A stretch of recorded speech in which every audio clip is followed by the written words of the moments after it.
de la rancœur et de l'animosité. Il est bien connu que les gens les plus heureux sont ceux au cœur les plus légers, les plus pardonneurs et les moins rancuniers. Le Ramadan est ainsi l'occasion parfaite pour purifier son cœur de ce carcan, de cette prison qui est la haine et la répulsion. L'imam Ibn Taymiyyah, qu'Allah lui fasse miséricorde, disait qu'il n'était possible de goûter au paradis céleste tant que le paradis terrestre n'était pas atteint. Ibn al-Qayyim, quant à lui, affirmait que l'état des gens dans l'au-delà est identique à l'état de leur cœur ici-bas. S'ils sont étroits, renfrognés et fermés, alors il en sera de même dans l'au-delà.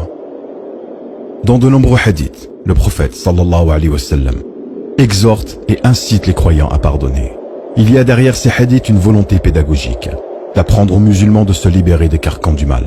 Dans un hadith, il dit: le miséricordieux fait miséricorde à celui qui fait preuve de miséricorde. Donc faites miséricorde à toute créature sur terre pour que celui qui est au ciel vous fasse miséricorde. Rapporté par Al-Bukhari.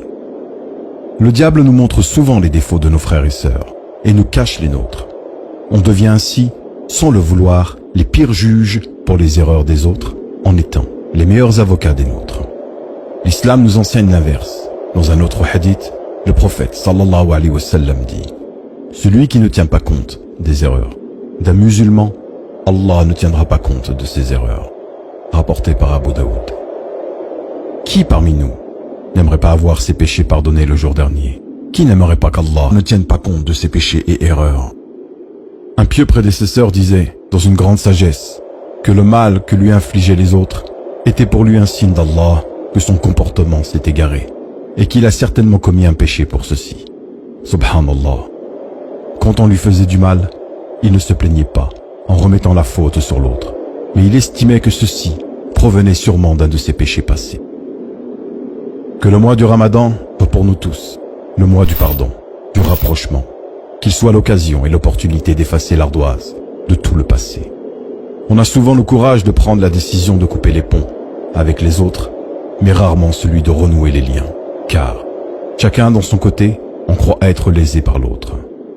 Ne pas les oublier, ne pas pardonner, c'est garder un poids sur son cœur, c'est prendre le risque de mourir le cœur gros, et c'est garder son esprit parasité par les erreurs des autres, alors qu'il devrait se focaliser sur les siennes. Prends donc l'initiative, mon frère, ma sœur, de faire le premier pas vers l'autre. L'autre que ton cœur a décidé de plus apprécier. Éduque ton âme à lui pardonner et tu verras. Au début, ce sera probablement dur. Mais une fois que ce sera fait, tu sentiras ton cœur être parcouru par un sentiment de douceur et d'enchantement indescriptible. Ne pense pas une seule seconde à ce que va penser l'autre. N'aie pas de crainte qu'il te repousse ou te rejette. S'il le fait, alors tu seras récompensé par ton Seigneur. S'il ne le fait pas, alors tu seras récompensé par Allah et tu auras retrouvé un proche. Ne crois pas que pardonner, c'est être faible. Bien au contraire, c'est faire preuve d'une force surestimable, surmonter son orgueil, sa fierté mal placée, pour prendre contact avec l'autre. Profite, mon frère, ma sœur, de cette occasion du Ramadan, de cette vidéo, pour renouer avec tes proches, tes voisins, tes frères et sœurs dans la foi, avec qui tu es en froid.